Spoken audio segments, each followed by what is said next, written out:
আমেরিকার হামলা ব্যর্থ হয়েছে বলে দাবি করেছেন ইরানের পররাষ্ট্রমন্ত্রী আব্বাস আরাকচি। তিনি বলেন, প্রয়োজন হলে যতদিন লাগে তেহরান ততদিন লড়াই চালিয়ে যাবে। ইরানের সক্ষমতা ধ্বংস হয়নি দাবি করে আরাকচি বলেন, আমেরিকা শান্তি আলোচনার সব সুযোগ নষ্ট করেছে। অন্যদিকে বিশ্বজুড়ে তেলের আকাশচুম্বী দাম এবং সরবরাহ ব্যাহত হওয়ার বিষয়ে ইরানের পররাষ্ট্রমন্ত্রী পাল্টা দায় চাপিয়েছেন পশ্চিমা বিশ্বের ওপর। পিবিএস নিউজ আওয়ারকে দেওয়া সাক্ষাৎকারে শুরুতেই আব্বাস আরাগচি ইরানের নতুন সর্বোচ্চ নেতা হিসেবে মোস্তফা খামেনির নির্বাচনের বিষয়টি নিশ্চিত করেন। তিনি বলেন, এই নির্বাচন ইরানের স্থায়িত্ব এবং তার পিতার নীতির ধারাবাহিকতারই বার্তা দেয়। তবে আমেরিকার সাথে আলোচনার সম্ভাবনা তিনি সরাসরি নাকচ করে দিয়েছেন। ইরানের পররাষ্ট্রমন্ত্রী বলেন, গত বছর আলোচনার মাঝপথেই তারা ইরানের উপর হামলা চালিয়েছে। এবারও তারা শান্তিপূর্ণ সমাধানের প্রতিশ্রুতি দিয়ে আবারও আক্রমণ করেছে। তাই আমেরিকার সাথে আলোচনার প্রশ্নই ওঠে না। যুদ্ধের 10ম দিনে এসে আরাগচি দাবি করেন, আমেরিকা ও ইসরায়েলের লক্ষ্য ছিল 2-3 দিনের মধ্যে শাসন ব্যবস্থার পরিবর্তন ঘটানো, কিন্তু তারা চরমভাবে ব্যর্থ হয়েছে।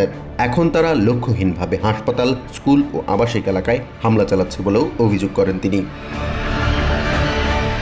বিশ্বজুড়ে তেলের আকাশচুম্বী দাম এবং সরবরাহ বিঘ্নিত হওয়ার বিষয়ে ইরানের পররাষ্ট্রমন্ত্রী পাল্টা দায় চাপান পশ্চিমা বিশ্বের উপর। সাক্ষাৎকারে ইরানের দক্ষিণাঞ্চলীয় মিনাবে একটি বালিকা বিদ্যালয়ে ক্ষেপণাস্ত্র হামলায় 168 জন শিক্ষার্থীর মৃত্যুর বিষয়টি উঠে আসে। আরাগচি একে আমেরিকার সরাসরি হামলা বলে উল্লেখ করেন এবং এর উপযুক্ত জবাব দেওয়ার ঘোষণা দেন।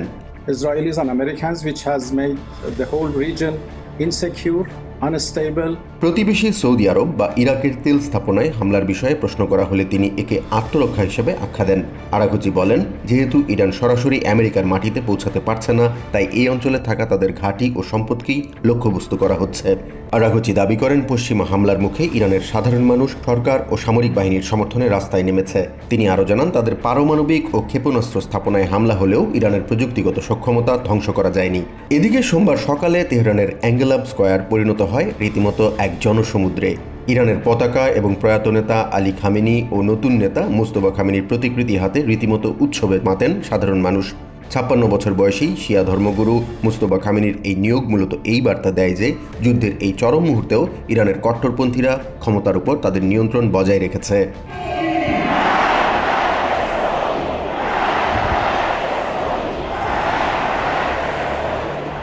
জাহান মিথুন, TVN 24 নিউজ ডেস্ক।